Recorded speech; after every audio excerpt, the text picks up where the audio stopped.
আসসালামু আলাইকুম, সবাই কেমন আছেন? আশা করি ভালো আছেন। আজকে আমি আরেকটা ব্লগ নিয়ে আসছি।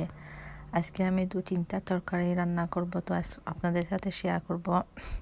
এখানে আমি ইলিশ মাছগুলোকে ভেজে নিচ্ছি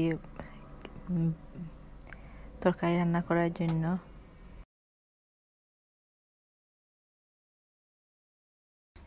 তো এখন আমি উল্টিয়ে দিচ্ছি, এক পিঠ হয়ে গেছে, তো কিছুটা রেড করে নেব।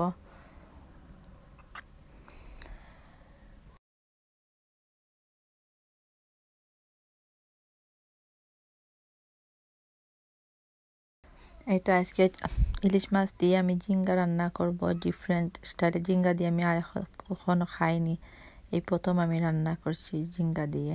ঝিঙ্গাগুলোকে কষিয়ে নিয়েছি, এখন আমি ভেজে রাখা মাছগুলোকে দিয়ে দেব। তারপর আমি একটু জল দিয়ে কিছুক্ষণ জাল দিয়ে ধনিয়া দিয়ে নামিয়ে নেব।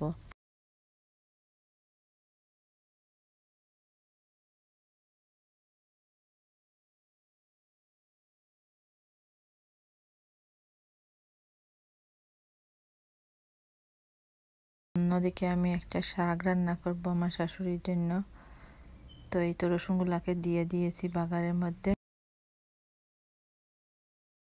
শাক আর অন্যদিকে চিকেন, কারণ বাচ্চারা ইলিশ মাছ খাবে না, শাকও খাবে না, তো তাদের জন্য একটা চিকেন রান্না করছি।